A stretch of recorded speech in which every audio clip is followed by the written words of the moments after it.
Okay, Assalamualaikum dan salam sejahtera. Okay, semua pelajar, saya harap anda boleh scan QR code ini ataupun anda boleh pergi ke link yang diberikan sebab di situlah tempat PB, maklumat mengenai PB apa nak buat dan segalanya dekat situ. Okey, seterusnya. Jadi, bahagian yang ingin cikgu tekankan hari ini ialah berkaitan dengan penulisan kajian. Okey, kertas kajian perlu dihantar kepada penilai dan mesti mengandungi maklumat seperti berikut. Mesti ada pengenalan, ada kajian, pengumpulan data, analisis data. Yang ini yang penting. Tafsiran ni boleh rujuk buku teks tingkatan 4 muka surat 187 untuk membantu anda buku teks. Okey, kesimpulan dan refleksi. Okey. Jadi ini contoh dia apa yang awak perlu hantar nanti. Jadi yang pertama sekali isilah maklumat anda di sini termasuk tarikh penghantaran. Okey. Setelah itu pastikan jadual ini diisi dengan masa dalam sistem 24 jam. Mesti ada 4 digit dan tak ada 2 titik di tengah ni. Okey. Lengkapkan. Selepas lengkap, kita guna kata graf untuk apa? Untuk bina graf jadual graf jarak masa. Okay. Mesti ada parti mencancang yang mewakili jarak. Jarak ni apakah unit dia? Unit dia yang kita guna hari tu ialah meter. Ingat, segala-galanya mesti mula daripada 0 meter. Okay, mungkin awak boleh label setiap 2 cm kepada 100 meter. 2 cm ketegrap lagi, jadi 200 meter dan seterusnya. Okey, untuk paksi mengufuk ni pastikan dia ada anak panah dan dilabel dengan masa dalam 24 jam. Ini cadangan cikgu. Okey, cadangan cikgu setiap 2 cm kepada 10 minit. Contohnya, anda mula pada 0 meter pada jam 1312. Jadi, anda boleh mula dengan gandaan 10 iaitu 1310. 10 minit kemudian ialah 1320. Seterusnya 1330 hinggalah seterusnya. Pastikan semua nilai boleh dimuatkan dalam graf ini. Ini contoh lain dia juga ya.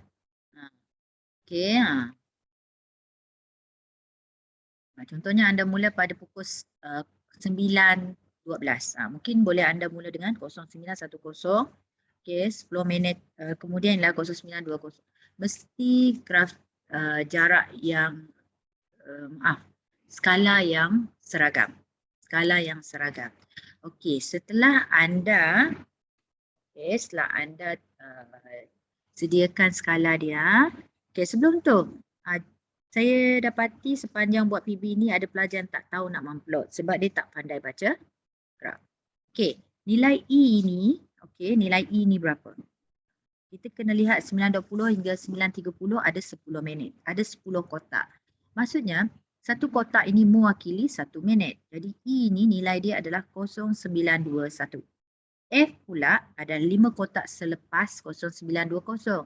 Jadi nilai F ialah 0925.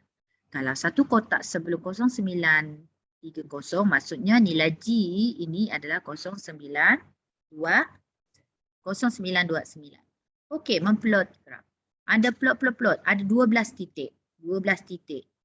Mesti plot dengan tepat sebab cikgu akan lihat dekat situ. Jadi, saya nak dalam 3 sisi sahaja. 3 garis sahaja. Guna pembaris. 3 sisi. Okey. Untuk yang ini, kena lukis garis penyuaian yang terbaik. Dan labelkan huruf untuk tafsiran pergerakan. Ini.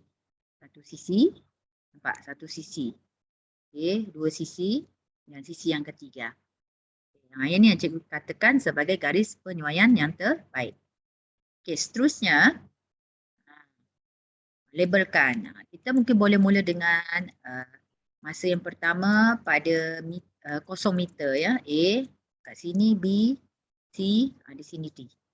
Ini penting untuk anda mentafsir pergerakan anda nanti ya. Jadi ingat, jawab soalan berdasarkan graf yang anda telah lukis. Contohnya ini, titik B sini ya, titik B sini, titik C sini. Ini mewakili pergerakan yang pegun. Mesti ikut garis ini, bukannya ikut titik ini lagi, 2 titik ini. Ikut ini.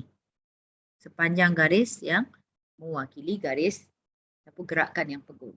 Okey. Berdasarkan graf anda selesaikan soalan, pastikan disemak barulah disalin pada kertas PB sebenar yang anda akan hantar. Letak kat sini, nampak? Cikgu akan tanda. Kalau salah, baiki balik. Sebab kita nak markah yang maksimum daripada setiap pelajar.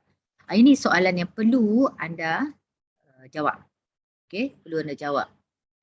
Jadi dia bahagian C, analisis data. Nombor 1, nyatakan jumlah masa dalam saat. Jadi sediakan tempat untuk langkah kerja saat dan jawapan dia. Okey, nombor 2 ialah jumlah jarak yang dilalui dalam meter. Okey, kita balik kepada sini tadi. Okey, pastikan masa dalam minit dahulu. Minit dahulu. Baru kita tukar kepada saat dan jam. Ini sangat memudahkan anda. Okey. Yang nombor 3 ialah nyatakan laju 500 meter yang pertama. Yang keempat, nyatakan laju dan 500 meter yang terakhir. Kemudian tafsirkan graf jarak masa sekurang-kurangnya 5 ayat. Yang ini anda boleh rujuk buku teks muka surat 187 bagaimana mentafsir. Sebenarnya dalam pengenalan yang anda akan tulis nanti pun akan ada cara untuk menguraikan, mentafsir graf, mentafsir graf jarak masa. Dan nombor 6 ni, nombor 6 ni, okey, purata kelajuan seluruh perjalanan perlu ditunjukkan langkah kerja dia. Okay. Jadi macam mana 500 meter yang pertama, dia mewakili garis A ke B. A ke B. Jadi lihat jarak dan tempoh masanya. Okey, 500 meter yang terakhir pula dekat sini. Nampak? Yang ini pula mewakili tempoh masa seluruh perjalanan. Yang ini pun ada masalah juga. Pelajar tak pandai mencari berapa tempoh masa perjalanan dalam minit. Okey, anda dah tahu daripada titik A ke titik 920 ni mengambil masa 8 minit. Satu kotak mewakili 1 minit. Yang ni dah 10 kotak, 10 minit lah.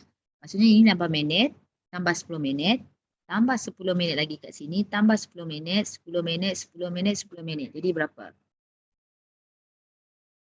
68 minit.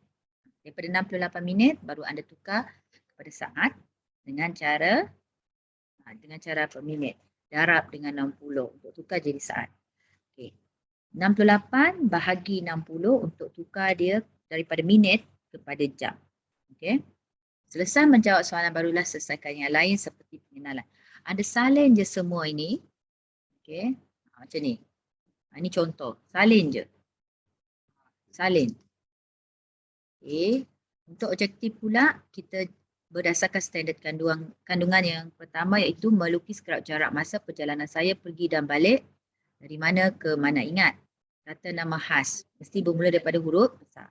Nombor 2, mentafsir graf jarak masa tersebut dan menghuraikan gerakan berdasarkan graf tersebut. Yang nombor 3, menyelesaikan masalah yang melibatkan graf jarak masa tersebut. Okey. Untuk yang C pula pengumpulan data. Ini contoh-contoh yang ditulis oleh rakan anda. Okey, bagaimana dibuat? Dan pastikan diisi dengan lengkap. Disalin balik. Okey. Ini graf anda. Lepas C, sebelum analisis data. Okay. Ini analisis data. Okay. Kita jawab soalan dia. Langkah kerja ada markah, jawapan yang tepat pun ada markah. Ini contohnya. Untuk E pula ialah kesimpulan. Kesimpulan ini adalah berdasarkan objektif. Tercapai atau tidak objektif? Kalau tercapai, letaklah A. Saya telah melukis jarak masa saya dari Dewan Permata ke Dewan Makan Kuala Persendiri. B. Saya telah mentafsir graf jarak masa dan menghasilkan gerakan berdasarkan graf tersebut. C. Saya juga telah menyelesaikan masalah yang melibatkan graf jarak masa. Yang D ini, anda kenapa perlu tunjukkan langkah kerja untuk purata laju supaya kamu boleh melengkapkan kesimpulan D ini, iaitu saya berjalan sejauh berapa meter dalam tempoh berapa minit dengan purata kelajuan berapa. Ingat, unit kena tepat. Okey, untuk refleksi pula, ini contoh refleksi. Ini pun contoh refleksi. Apa yang perlu anda tulis? Nyatakan perasaan anda sepanjang menjalankan PB. Apa yang anda telah pelajari? Okay, apa kebaikan yang lain yang anda dapat? Jadi nilai-nilai murni yang anda telah praktiskan sepanjang PB. Letak sahaja. Biar lebih daripada 6 ayat. Sebab kita ada 6 markah. Akhir sekali rujukan. Ingat kita ada 2 rujukan. Jangan lupa ditulis. Buku teks matematika SM tingkatan 4 dan buku panduan pentafsiran SPM. Selesai semua tu, jangan lupa tulis muka surat setiap halaman dan lengkapkan jadual ini. Okey, lengkapkan jadual niat. Contohnya macam ni. Jadi, mintalah untuk termakan. Sebarang pertanyaan, okey, jangan segan silu cari saya atau dan Cikgu Jati.